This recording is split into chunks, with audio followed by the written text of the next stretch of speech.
తాకట్టులో ఉన్న బంగారాన్ని విడిపించి ఆ రోజు ఆన్లైన్ రేటుకే మేము కొంటాం. Sharma gold company. అందరికీ నమస్కారం. Welcome to Suman TV. నేను మీ రమ్య. అక్టోబర్ మాసంలో 1వ తారీఖు నుంచి 15వ తారీఖు వరకు 12 రాష్ట్రాల వారికి ఎలా ఉండబోతుందో తెలియజేయడానికి ఈ రోజు మనతో పాటు ఉన్నారు ప్రముఖ జ్యోతిష్య పండితులు నందిబట్ల శ్రీహరి శర్మ గారు. గురుగారిని అడిగి మరెన్నో విశేషాలు తెలుసుకుందాం. గురుగారు నమస్కారం. వాగర్థావివ సంపృక్తౌ వాగర్థ ప్రతిపత్తయే జగతః పితరౌ వందే పార్వతీ పరమేశ్వరౌ. సదాశివ సమారంభాం శంకరాచార్య మధ్యమాం అస్మదాచార్య పర్యంతం వందే గురు పరంపరాం. ఆదిత్యాయ చ సోమాయ మంగళాయ బుధాయ చ గురు శుక్ర శనిభ్యశ్చ రాహవే కేతవే నమః. శృంగేరి జగద్గురు పీఠాధిపతులకి కంచి పీఠాధిపతులకి నమస్కారములు తెలియచేసుకుంటూ కార్యక్రమాన్ని ప్రారంభిద్దాం. గురుగారు, అక్టోబర్ మాసంలో 1వ తారీఖు నుంచి 15వ తారీఖు వరకు కన్యా రాశి వారికి ఎలా ఉంది గురుగారు? కన్యా రాశి వారికి అక్టోబర్ 1వ తారీఖు నుంచి 15వ తారీఖు వరకు ఏ విధంగా ఉండబోతుందో తెలుసుకునే ముందు గ్రహ సంచారం తెలుసుకుందాం. రాశిలోనే రవి, బుధ, కేతులు మరియు కుటుంబ స్థానంలో శుక్రుడు, 11వ తారీఖు నుంచి బుధుడు ప్రవేశం, అలాగే 6వ స్థానంలో శని, 7వ స్థానంలో రాహువు, 9వ స్థానంలో గురువు, 10వ స్థానంలో కుజుడు. ప్రధానంగా గమనించుకున్నట్లయితే ఈ యొక్క కన్యా రాశిలోనే సూర్యగ్రహణం అనేటువంటిది ఏర్పడబోతుంది. విదేశాల్లో అయితే 2వ తారీఖు రోజున, భారతదేశంలో అయితే అదే 2వ తారీఖు రోజున రాత్రి ఈ యొక్క ప్రభావం ఏర్పడబోతుంది. కాబట్టి ఈ యొక్క గ్రహణము అనేటువంటిది కన్యా రాశిలో వస్తుంది. కాబట్టి కన్యా రాశి వారు కొన్ని జాగ్రత్తలు తీసుకోవాల్సినటువంటి అవసరం ఉన్నది. ఎందుకంటే గ్రహణం మనకు కనిపించకపోయినప్పటికీ గ్రహణం ఏర్పడుతున్నటువంటి రాశి కన్యా రాశి కాబట్టి ప్రపంచవ్యాప్తంగా కన్యా రాశిలో ఎవరు ఉన్నా వారికి ఉన్నటువంటి సమస్యల కంటే కొద్దిగా ఎక్కువ సమస్యలు పెరుగుతాయి. అంతే తప్ప భయపడేటువంటి ఇబ్బందిగా ఉండేటువంటి విధంగా ఏమీ ఉండదు. సమస్యలు అధికమవుతాయి. కాబట్టి దానికి తగు నివారణ చర్యలు చేసుకుంటే కనుక మంచి జరుగుతుంది. ఇక ముఖ్యంగా గమనించుకున్నట్లయితే ప్రధానంగా ఎటువంటి సమస్యలు పెరుగుతాయి కన్యా రాశి వారికి అనుకున్నప్పుడు, ప్రధానంగా ఏది అనుకున్నది జరగకపోవడం, ప్రతిదీ ఆలస్యం అవుతూ ఉండడం, అలాగే శరీరము కొంత అనారోగ్యానికి గురవుతుండడం, తరచూ అనారోగ్యానికి గురవుతుండడం, లేదా అంతా బాగున్నప్పటికీ ఏదో ఒక అనీజీగా ఉంటుంది, ఏ పని ఎందో శ్రద్ధ పెట్టకపోవడం, బద్ధకం పెరగడం, ఇవన్నీ ఈ గ్రహణ ప్రభావం వలన కన్యా రాశి వారు ఎదుర్కొనేటువంటి స్వభావం కనబడుతుంది. ఇక ఎఫ్ఎంసీజీ రంగంలో ఉన్నవారు, విద్యా రంగంలో ఉన్నవారు, హోటల్ రంగంలో, అలాగే విద్యాలయాలు మరియు ఫుడ్ సంబంధించినటువంటి వ్యాపారంలో ఉన్నటువంటి వాళ్ళందరికీ కూడా సానుకూలమైనటువంటి ఫలితాలు ఉంటాయి. ఇక ముఖ్యంగా ఉద్యోగార్థులు మీరు సంబంధించి అనగా ఆవేశానికి లోనైనట్లయితే మీ ఉద్యోగానికి భద్రత అనేటువంటిది ఉండదు.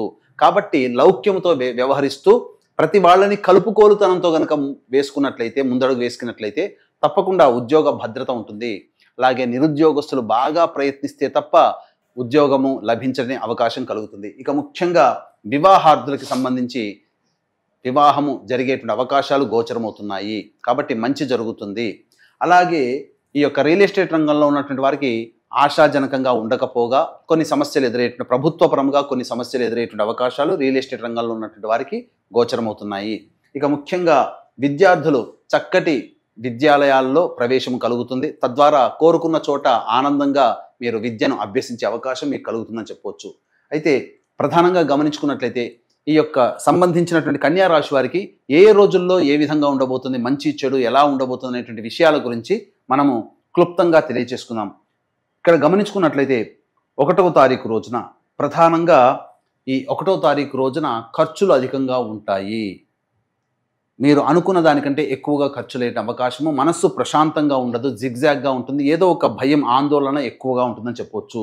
2, 3 తారీఖుల్లో ప్రధానంగా 2వ తారీఖు రోజునే గ్రహణం ఏర్పడుతుంది. అయినప్పటికీ మీరు ప్రధానమైనటువంటి పనులని మొండితనంతో, మొక్కబోని ధైర్యంతో కొన్ని పెండింగ్లో ఉన్నటువంటి పనులను పూర్తి చేసుకుంటారు. కొంత సంతోషాన్ని మాత్రం పొందుతారు. కాకపోతే 2వ తారీఖు రోజునే గ్రహణం ఏర్పడుతుంది కాబట్టి కొంత ఇబ్బందికరంగా భవిష్యత్తు ఉండబోతుందని గమనించుకోవాలి.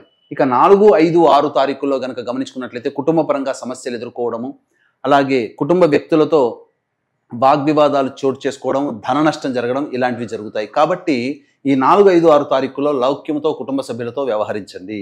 ఇక 7, 8 తారీఖులో కనుక చూసుకున్నట్లయితే మీకు సమీప బంధువుల నుంచి కానీ, సోదర సోదరీమణుల నుంచి కానీ, తెలిసిన వాళ్ళ నుంచి కానీ మీ యొక్క ఖర్చుకి తగ్గట్టుగా, అవసరాలకి తగ్గట్టుగా ధనము సమకూరుతుంది. తద్వారా ఆనందంగా ఉంటారు. ఏ విధంగానైనా కానీ మీకు రాని బాకీలు వసూలు అవుతాయి.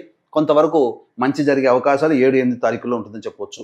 ఇక 9, 10, 11 తారీఖుల్లో కనుక గమనించుకున్నట్లయితే గృహోపకరణాల కోసం కావచ్చు, గృహ మరమ్మతులు కావచ్చు, లేకపోతే వాహన మరమ్మతులకి కావచ్చు, వీటికి సంబంధించిన ఖర్చులు పెరిగే అవకాశం ఉంటుంది.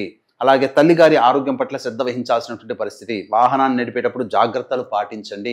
ముఖ్యంగా ఎంత పని చేసినా సంతోషము, సంతృప్తి అనేటువంటిది మీకు కలగదు. కాబట్టి సంతోషంగా లేని జీవితాన్ని ఈ 9, 10, 11 తారీఖుల్లో మీరు గడుపుతారని చెప్పవచ్చు. ఇక 12, 13 తారీఖులో కనుక చూసుకున్నట్లయితే మీ యొక్క ఆరోగ్యం పట్ల శ్రద్ధ వహించాల్సినటువంటి పరిస్థితి. చిన్నపాటి అనారోగ్య సూచనలు కనిపిస్తున్నాయి. అలాగే వృధా కాలయాపన, ఏ పని యందు కూడాను ఆసక్తి లేకపోవడం, బద్ధకం పెరగడం, ప్రతిదీ పోస్ట్పోన్మెంట్ చేసుకునే అవకాశాలు ఎక్కువగా ఉంటాయి. ఏది ఒక సరైన నిర్ణయానికి ఈ 4, 5, ఈ 12, 13 తారీఖుల్లో మీరు గమనిస్తారని చెప్పవచ్చు. ఇక 14, 15 తారీఖుల్లో మాత్రం మీకు మానసికమైన ప్రశాంతత తగ్గినప్పటికీ రాని బాకీలు, అవసరానికి ఖర్చులకి తగ్గట్టుగా ధనము రాబడి అవుతుంది. ఏతావాతా చెప్పొచ్చేది ఏమిటంటే ప్రధానంగా 1వ తారీఖు, 9, 10, 11 తారీఖులో ఖర్చులు మీకు అధికంగా ఉంటాయి. చెప్పుకోదగినటువంటి రోజులు 7వ తారీఖు, 8వ తారీఖు, 14, 15 తారీఖుల్లో మీకు ధన రాబడి ఆనందంగా ఉంటుంది. అయితే ఎటువంటి వ్యక్తికైనప్పటికీ కూడాను దైవానుగ్రహం చాలా తప్పనిసరి. దైవానుగ్రహం లేకపోతే ఎటువంటి విషయాల్లో కూడాను సాధించుకోలేకపోతారు. కాబట్టి దైవానుగ్రహం అందరికీ అందించాలి. పైగా కన్యా రాశిలోనే సూర్యగ్రహణం వస్తుంది కాబట్టి ఈ యొక్క మేష, వృషభ, మిథున, సింహ, కన్య, తుల, ధనుస్సు, కుంభ, మీన రాశిలో జన్మించినటువంటి వారికి గ్రహణ దోషం ఉంటుంది. కాబట్టి ఈ గ్రహణ దోష నివారణార్థమై ఈ యొక్క 3వ తారీఖు రోజున మా పీఠం ఆధ్వర్యంలో ఈ సూర్యగ్రహణ దోష నివారణ హోమాలు కేవలం 1700-1500 రూపాయలకి చేయించడం జరుగుతుంది. అవకాశం ఉన్న వాళ్ళు కార్యక్రమ తదనంతరం కాంటాక్ట్ చేసి పూర్తి వివరాలు తెలుసుకోవచ్చు. అలాగే అక్టోబర్ 2వ తారీఖు రోజున భాద్రపద అమావాస్య పితృపక్షాల సందర్భంగా ఆ అమావాస్య రోజున తండ్రి వైపు 3 తరాలు, తల్లి వైపు 3 తరాల్లో పిండ ప్రదానాలు, తర్పణాది కార్యక్రమాలు చేయించడం జరుగుతుంది మా పీఠం ఆధ్వర్యంలో. అవకాశం ఉన్నవాళ్ళు ఈ పిండ ప్రదానాలకు సంబంధించినటువంటి రుసుముకి సంబంధించి వివరాలు కార్యక్రమ తదనంతరం కాంటాక్ట్ చేసి తెలుసుకోవచ్చు. గురుగారు, ఈ రాశి వారికి మెరుగైన ఫలితాల కోసం ఎలాంటి పరిహారాలు చేసుకోవచ్చు?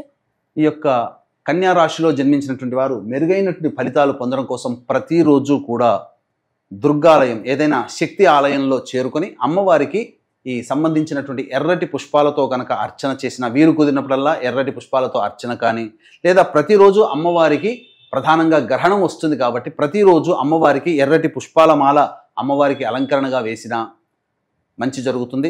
అలాగే ప్రతిరోజు కాలభైరవాష్టకం రోజుకి 3 సార్లు పఠించండి. చాలా మటుకు సమస్యలు తగ్గుముఖం పడతాయి. ఇప్పుడు మనం చెప్పుకునేటువంటి ఈ ఫలితాలన్నీ మీకు కన్యా రాశి వారికి గోచార రీత్యా వచ్చేటువంటి ఫలితాలు.